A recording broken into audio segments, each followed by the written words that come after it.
everybody. It's Callie M. Stutz, the Genealogy Investigator.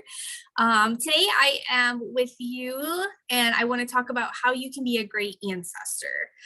Genealogy is really a passion for me and I love to share. So I hope you guys are enjoying the content. If you do, be sure to like. So my oldest and I, we were recently uncovering just a treasure trove of old yearbook photos of pretty much everybody in our family. And she stopped and she looked at me and she was so serious. And the wonder of a 13-year-old just kind of blows me away sometimes. But she had you could just see the thoughts flooding her brain. She said, "Mom, isn't it so weird that one day one of my ancestors is going to find an old yearbook picture of me?" You know, it's something that we really don't think about. I don't think that, as I'm digging up all these old photographs and, I shared it with my grandma, I shared it with my other grandma, they're both still living. And I don't think that they really understood the magnitude of that. So my questions for you guys today is, what are you leaving behind? What do you want to leave behind for others to discover about you one day? I look back at just the crazy bangs that I had when I was in high school. I don't even know what we were thinking. Everyone thought they were so cool. They weren't, by the way. Or just the shadows of, the person that was class president, the yearbook chair, student council president, just to kind of look back at their little excerpts that they did, about where they thought they would be in life, and just to kind of think about, what you wanted. Did you live up to it at this point? You might not even realize it, but I recently learned the golden rule of genealogy. Leave your descendants what you wish your ancestors had left you. And I think that's great. I'm always all about, we're all just here as genealogists telling a story. And I think that we don't sometimes as genealogists think about the story that we're leaving as well. So it's just kind of, I want to change that mindset a little bit. I think it's a great rule. I mean, I spent hours, literally hours digging, sifting through different research documents. My eyes have gone cross and I'm not exaggerating. 10 minutes turns into 8 hours really quickly as a genealogist. I've asked questions, I've begged for stories, I've uncovered pictures, which for me, pictures are gold. I love the pictures. I think it's just because you can add that to your storytelling aspect. I've hit so many roadblocks, I can't even count them at this time. I'm actually working with a group of like-minded people, and we are going to start going through roadblocks, and I'm panicking because I have so many, I don't even know where to start. I don't know which one to pick. I don't know. I'm flustered right now. But I've noticed that a lot of my family members, and I don't want to say all of them because I don't want to put anybody in a box, but a lot of them have been really unwilling to share, which is surprising. And I've given a breath of life into my great grandparents' legacies. Without them, I wouldn't even exist. And that's kind of the way that I look at it. So I've instilled this passion for this curiosity into my own children. And I do it whenever and wherever possible. I usually have a sidekick sitting next to me when I'm working with, our own family tree or a client's family tree, because she just wants to know more. And I love it. She's just taking it all in. But what are you doing and what are we as a society doing to ensure that our family's legacy continues even after we're gone? And that's the question that we're going to keep bouncing back to in this video. So it's, something I want you to think about. What if a past relative had started climbing your family tree, but all of her efforts were thrown out because she didn't do anything to make sure that her legacy, her stories could outlast her? So I mean, you can't possibly be the person in all the generations past to investigate your family tree and your family history, right? That little scenario, it really can make you question what happened to their research. What if an ancestor had kept a diary, but after passing the diary down, it somehow got lost, or I mean, even worse, it was destroyed. Just because the owner had not made their wishes known as to how to handle that record. What can you personally do to ensure your family history outlasts you? So I came up with 16 ways in order for you to leave a legacy for the next generations. And I'm just going to stop right here for a minute because in one branch of my own family tree, there was a family Bible that meant a great deal to my grandpa, who is since passed. Another branch got it, and they are completely unwilling to share, not even photographs, which I think is so sad. I think that there should be somebody that is the keeper. I'm lucky my grandma, my dad's mom, she gave me the Brown family Bible. But by all means, like if any of my family members were like, hey, can we look at it? Can you take pictures of it? I'm telling the story. Like I do not take ownership of it. I'm just holding that Bible. That'll get passed down to my kids. They know that they have to pass it down to someone else, whether it's their children or someone else in the family, just so that piece of our ancestry keeps living. I think it's really, really sad when people hoard, because you're not telling that ancestor stories. It's going to die with you. And that's not what I'm trying to portray. Like, I'm trying to keep my ancestors alive and keep it through the generations. That's my end goal. So the first thing, it's really kind of cool to keep a scrapbook. Scrapbooks, they have ebbs and flows throughout the years. Sometimes they're popular, sometimes they're not. It really is a great medium for creatives because you get to use your imagination, and you're not limited. So, there's a standard heritage album that you can get that can be utilized for just genealogy research. But I have a few others that I really want you guys to think about. So school scrapbooks. You can create a scrapbook for you, your spouse, even your children. Scan or copy yearbook pages, include memorabilia, report cards, graduation tassels, all those little trinkets that you get throughout your school career. Add a journal for just memories, events, the friends that you had. I've done this. I've actually kept a journal since I was young. I have a hat box that my mom gave me at some point when I was young. And I have compiled like old notes from friends. Like, my kids, they don't write notes, like they text, so they don't even know. Like, I have these little football folded up pieces of paper, and it's kind of cool for them to see, because like I said, like, that's kind of died out. So pictures of my friends, like, I don't know why I always took tons of pictures, and that's in the box. There's my old yearbooks, anything that I had. And my kid, like my oldest right now, she's gone through it a couple times, and she's just like, oh mom, you're so silly, but it's kind of neat for her to have that piece of me. And that's something that kind of gets overlooked sometimes. For both of my kids, I have like a banker's box, and I keep like papers that I think are relevant, yearbook pictures, just little things that they've gotten since preschool. It's actually started in preschool. That one day, instead of getting photos, because I take a lot of pictures, but I don't have pictures printed anymore, they'll get a USB photo stick, and then they'll get all their memorabilia from their school days. Another thing is like your cemetery visits. As a genealogist, you do visit the cemetery. It's pretty morbid, but you can create just a scrapbook of the photos that you've taken of the grave markers. You can add in their death certificates. I'm a really visual person. I kind of identify as a creative, so I kind of like seeing is believing to me.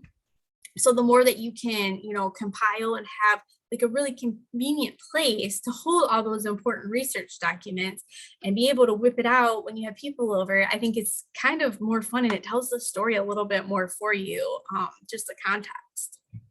So immigration and migration records. I have a lot of immigration paperwork just because where my one side of the family stems from. They came here on the boat. So you can create a scrapbook. You can include like maps, passenger lists, passports, images of the ships, the manifests, naturalization records if they went that route. Any documents that show your ancestors' travel. It's just kind of cool. Family reunions. I know my Brown side, sometimes they'll have family reunions. I don't think they've had it in quite a while. We've never been a part of it, but I think it'd be really cool. But you could have a scrapbook for family reunions and, just hold family get-together information. If flyers went out, you can put those in there. Don't forget to take pictures. Document who attended, and any other information that might come up that might be relevant to that. And then house histories.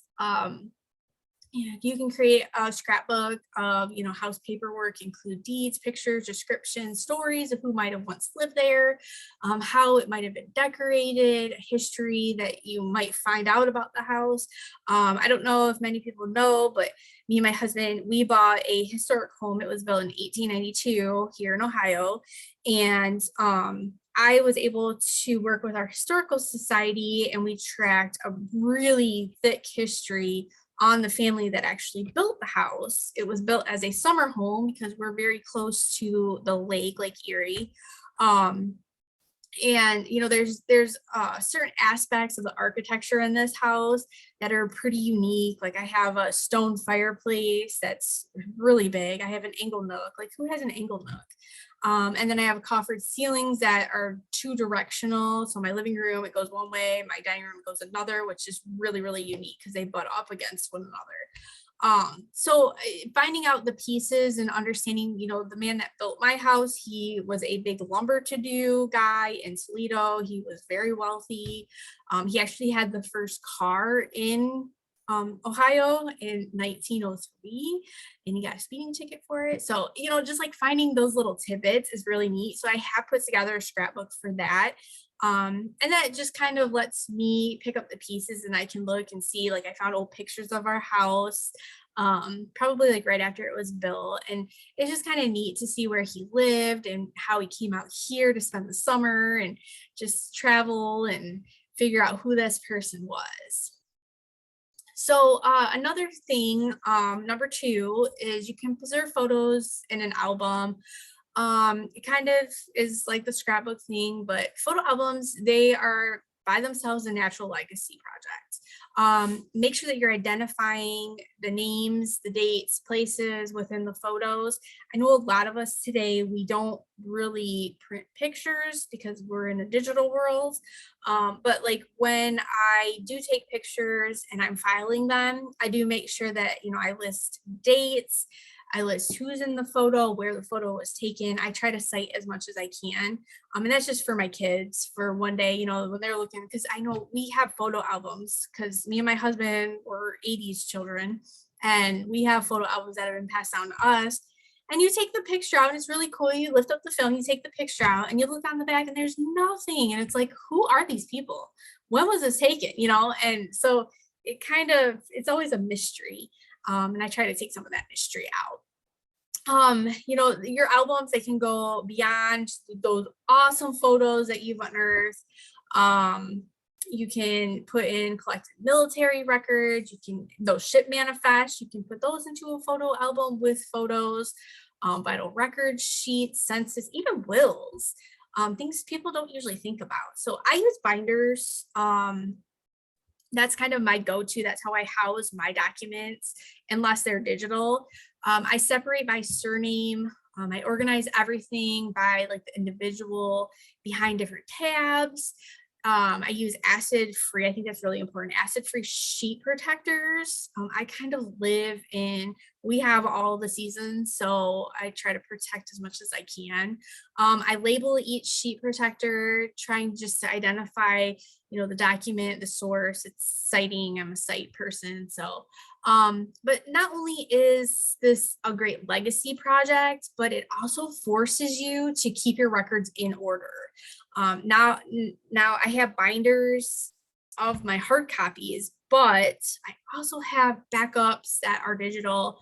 And I do save in a similar system electronically, and use an external hard drive just in case something were to happen to my computer. So I back up and I back up and I back up. But you can never be too careful.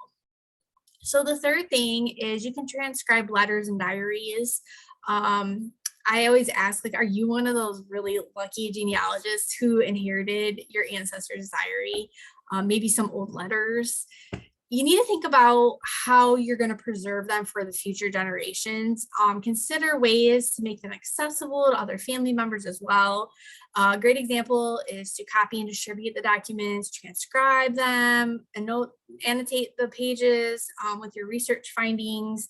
A great thing I've kind of just started to incorporate is I use ancestry.com, but I only use my source cited information. Like, I don't pull leaves or anything like that. With that though, I have started scanning my stuff and then I put it into Ancestry so that I can share it with other family members. And it just keeps that ancestor story living. A great example, let's say that your great aunt Vera's teenage diary mentions the name, maybe just the initials even, of some mystery man who's trying to court her. You can add some context to that transcription if you find out who that mystery man might have been, and then you can add notes to that. And then, someday someone else might pick that up and be able to kind of trace that, or maybe the mystery man's family comes forward and they're just like, oh, look at this. So it's just kind of neat to put the pieces together. The fourth thing is tombstone rubbings. Tombstones. We don't usually call them tombstones, but I like the context. So think back to your grade school years. You go on those field trips, your teacher gives you a crayon and a piece of paper, and I think we did with like a leaf or something. And you take your paper and you put it over the leaf, then you take your crayon, and it was black or blue. I remember, I think mine was always blue. And then you rub the paper and then you get the outline of the leaf and you get all the little veins in there. That's pretty much the concept of gravestone, tombstone rubbing. And your descendant can find the rubbing of their ancestor's headstone more interesting than even a photo. Sometimes stuff will rub through that maybe you can't read that well, which is always really neat because it's like a surprise. And then it can also spark some great conversations. But remember, don't try this if the headstone's cracked or it's unstable. And before you pull out your crayon and paper, make sure that you talk to the cemetery caretaker just to ensure that it is allowed. I haven't encountered that it's not, but you do want to make sure that you're following their guidelines. And a great tip when you get home after you take your rubbing, label the back and make sure that you're noting the cemetery, the location, maybe the date that you did it, any pertinent information that's going to be helpful.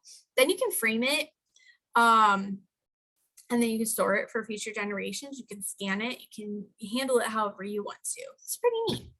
So the fifth thing, put your family history into words. If writing is your passion, you can try one of these methods to kind of preserve your family history. You could write an essay. Basically, you're just compiling a collection of topics, such as your own experiences, maybe memories of relatives, then copy and distribute that within the family. Put it in an email form, a newsletter. If you collect the essay in a binder, you and your family members can add to it and keep that legacy going. Articles are great. Maybe you don't have enough information to fill up an entire book yet, but you might still want to publish your research results. Or maybe you want to tell other researchers about a brick wall that you've encountered, or maybe you've conquered. Genealogical Society journals, newsletters, those are great places to publish these types of articles. Book writing, the best way, hands down, for your family history to keep that legacy going is to write a book. Distribute copies to family members. You can even put one in the library or archive. You can write about like the stories that have been passed down through the family tree, maybe research that you've done just to prove the relevance of those stories is also a great idea. But it just kind of brings your family ancestry to life. And then letters, and it really doesn't matter if you mail them or not, but composing letters to like your youngest members of your family, just to tell them about what life was like when you were growing up, it can be super impactful. Like I said, keep a journal for my children just so that they can see, how different times were. And I think that's going to be like the most important thing that's going to stand out is like we tell them all the time growing up, we didn't have computers. We started like I think we got like our first computer, I think it was a Commodore 64 when I was like 10. So these guys have computer access 24/7 and we had dial-up. So you could only use the computer if mom was not on the phone. And it's just times have changed so much, and to have that in black and white written down, documented, it can really speak volumes. But make sure that you make copies for all the kids in the family. If you do a series of letters, just write about your life, write about your grandparents, like do interviews and capture just all that information and the change of times, because it really can go far. The sixth thing is to know your needlework heirlooms. So many female ancestors back in the day, they made family tree samplers, and it was just to practice and display their stitching skills. I have not been lucky enough to inherit one. I don't know if there is one in my family, but if you are lucky enough to have inherited one, I mean, it is an artifact, you guys. Make sure that you're taking care of it properly. If you're displaying it, make sure it's in an archival materials that's away from the sunlight. You're storing it in an acid-free method. Snap a picture of the piece for your family history scrapbook, or maybe some other legacy project. And you might even want to create your own family tree sampler or even a quilt that can be passed on to your own children and your grandchildren, just to help keep that tradition alive. I'm not a sewer and I'm not a quilt maker, unfortunately. I think it's fascinating. It's just not for me. But if you or someone in your family is, it can be a really neat heirloom to just keep going in the family. And number 7 kind of goes along with writing, but write your own life story. Let your descendants know who you are beyond those facts of the dates and the places. You keep a journal or diary. It's pretty much the same thing. It's never too late to start a journal, so don't think like, oh, I've lived half my life and I haven't documented anything. It's never too late. Start a research type journal. It's kind of the same concept as a journal or a diary, except you're going to keep facts about your findings, dates of searches that you've done, records that you found, any citations, how you felt, any frustrations that you went through, ideas that you might have, or how you might have found the influence of your ancestor within that research. And then write a memoir or an autobiography. A memoir is going to focus on like one aspect or part of your life in like your college years, military services you might have gone through, or maybe just a midlife crisis. My husband always jokes with me that I need to write a book because I must be going through my midlife crisis right now. I don't know. And we always joke about it, but it's something I would like to tackle at one point. An autobiography is going to cover your whole life. It can be really daunting to tackle, but you can consider writing maybe several memoirs instead and build up to that autobiography with chapters of those different years. So that's always an option too. The 8th thing is to inventory your ancestral artifacts. Maybe you inherited some of your grandmother's dishes, maybe your grandfather's tools, what happened to the rest of the set? Did they go to another relative? This is a great place to start creating an inventory of your family's artifacts, even the ones that your relatives might possess, so that everyone knows who has what. Take pictures of each item and record.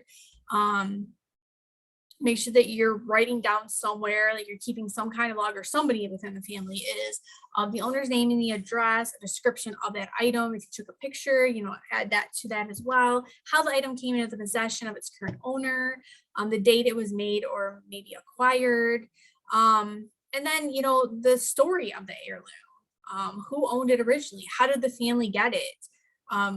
Who had it been passed down to in the past? Those can always be really neat stories. So just kind of to document that, I actually have an old pitcher and a bowl that came from my paternal side. And then when I was a kid, my grandparents had a player piano that I just adored as a child. And my aunt had it. She gave it to my mom and dad, and then my mom and dad gave it to me. So I totally put some of my furniture in my dining room aside because I knew exactly where it needed to go, and it's like it's still there its whole life. But that's something that I was in love with it, and now my kids are in love with it, and it's just one of those things. But I made sure to document, like, I know my aunt had it, I know my grandparents had it, I know my mom had it, and I think it's just kind of neat to have that record. And the ninth thing is press record.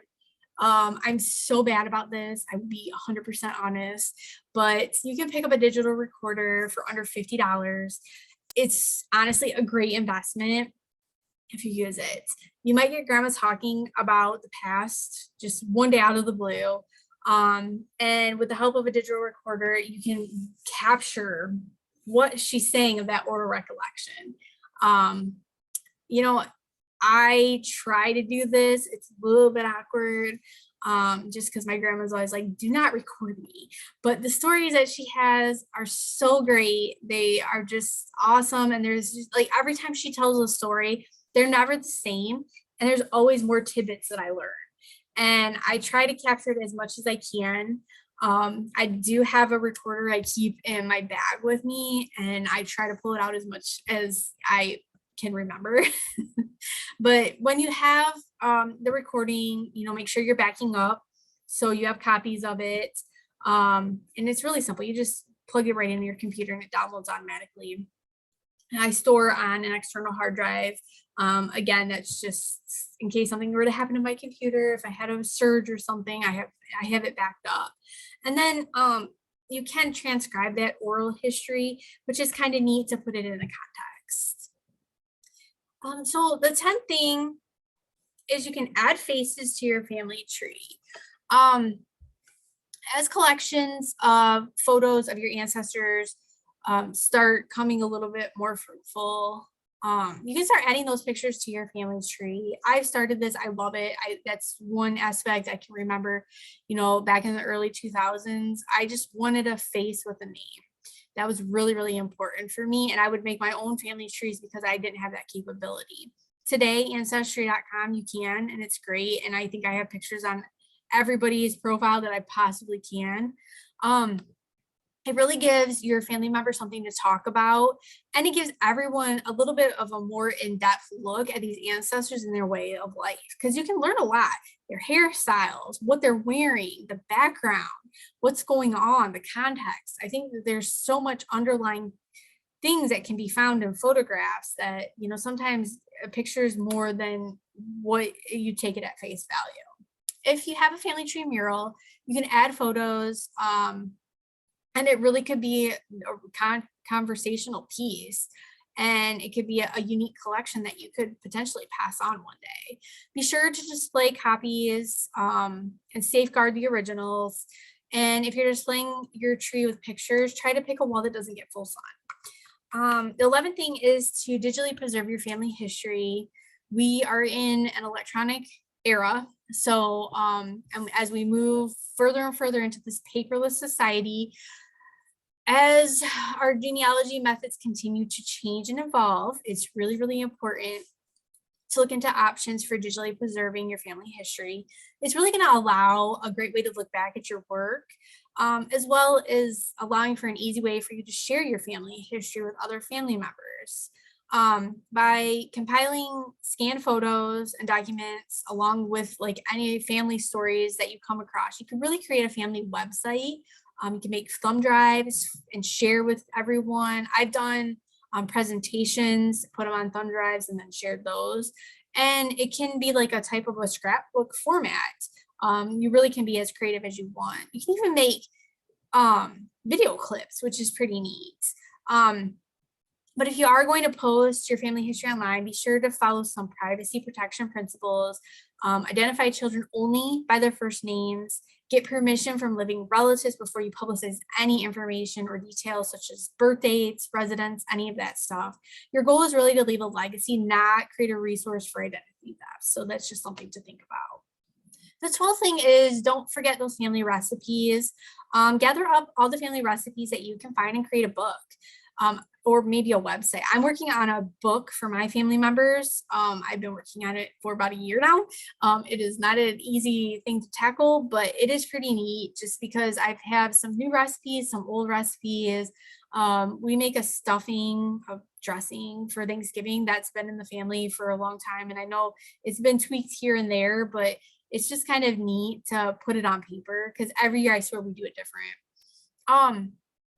But you can make a book for the family members that cook, or not. I mean, you could make it digital and give it to everybody.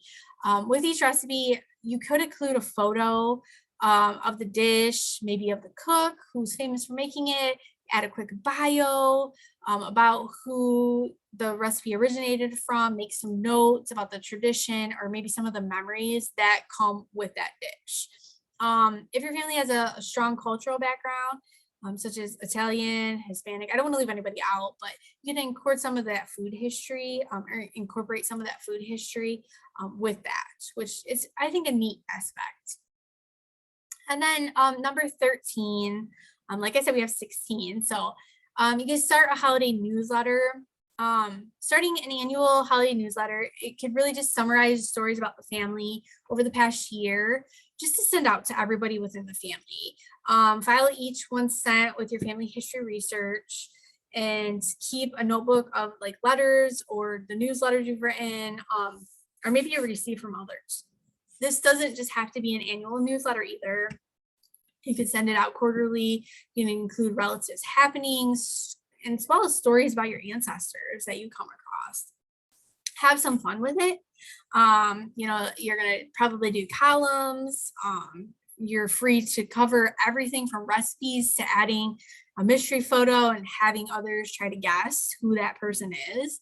You can print it. You can do snail mail, or even email. So if you have a family website, you can post it on there too. Just some ideas. Try to ensure that the newsletter becomes a part of your family legacy though. Hard copies should always go in your genealogy files. And then 14, create a family newspaper. It's kind of like the same thing as a newsletter. You create your own family newspaper, fill it with like clippings that you found about your ancestors, include obituaries, news articles, birth announcements, marriage announcements, all those types of things that you can find. Newspapers are really neat. And I think it's something like my 13-year-old is kind of fascinated with them because it's not something that in today's society, like we don't get newspapers delivered on our doorstep every day. A lot of our newspapers around here are digital format. I think they have like 1 or 2 days where you get a paper format. So it's kind of neat to go back and look because they recorded everything in the newspapers back in the day, which is so awesome. So you can even add like vintage advertisements for fun. Publish your paper annually as like maybe a holiday edition. Or you can do whatever you want, but just kind of an idea to keep your family history and your family legacy going. 15, save the dates. Create a calendar and record those ancestral events such as birthdays, marriages, deaths. You're going to want to use a perpetual calendar. It's one that's going to list the dates for each month, but not the days of the week. So you can use the calendar year after year. list the year and type of events along with maybe the ancestor's name, any other pertinent information that you come across. Also make current family events a record as well. If you make your own calendar instead of a pre-printed calendar, you can also add pictures. So that could be fun too. And then last but not least, 16, spread family well-being. And what I mean here, by writing about your family history, you can really uncover all kinds of facts, especially those that deal with health. When you uncover a cause of death through letters or death certificates or obituaries, you can share that with your loved ones to help immediate family's medical issues be known. I know that's a really big topic in my family. One of my aunts, she recently passed away, and we're not really sure like what she passed away from. And that's something that I know my aunt and my own mom are always like, well, I wish we knew so that our kids could get checked and make sure that doesn't happen to them. So I guess it's the more you know, the more you know. All right, so those are my 16 awesome ways to be a great ancestor and keep your family legacy living. Be sure to join my newsletter over at my blog website. It's thegenealogyinvestigator.com. I also have a course. It's a certificate course. It's a 6-week self-paced genealogy course. I give you everything from A to Z on how to start your genealogy business. The genealogy world is evolving, and honestly, this business is the cheapest business that you can start. It's a great business if you love to uncover things, if you love research. This is really a very rewarding career. I leveled up to be a full-time genealogist. My husband thought I was crazy, but this is a passion project of mine. I've been doing genealogy since 2001. I have a history background. And I just love the work that I do. I love researching. I love walking with people's ancestors. I love that people entrust that and those ancestors and their stories with me. And for me, it's just been just a very fruitful career. I made a business plan when I first started, and I am checking things off my lists. I love teaching though, and this course was really rewarding for me because I was able to teach people my craft. It's very affordable. I do not have any fluff. Like everything that you get, I put all my cards on the table. You get everything you need to literally start your business, from templates to research, links to everything I could possibly think of. I have thrown into this course. It is my heart and soul. So definitely be sure to check that out. I will put a link in the comments. And then last but not least, if you are looking for a genealogist, I would love to work with you. I do offer a 1-hour risk-free, no obligation consultation. Just so we can meet each other. We can see if we're a good fit. I can kind of get some basis on what you're looking for. We can discuss the services, the fees, all that good stuff. I specialize in personalized research. I also specialize in family trees and pedigree charts. And my passion project is I do DNA consulting. So if you get DNA results and you have no idea what to do with them, I'm your girl. So I'm going to leave you guys with that. I do have a blog over at thegenealogyinvestigator.com, and I post often. I am kind of recycling my material to do the YouTube video format. But if you have any questions, I try to lay all my cards on the table and I try to share and educate as much as I can. So I'm going to leave you guys now, but thank you for tuning in, and I'll see you in the next segment.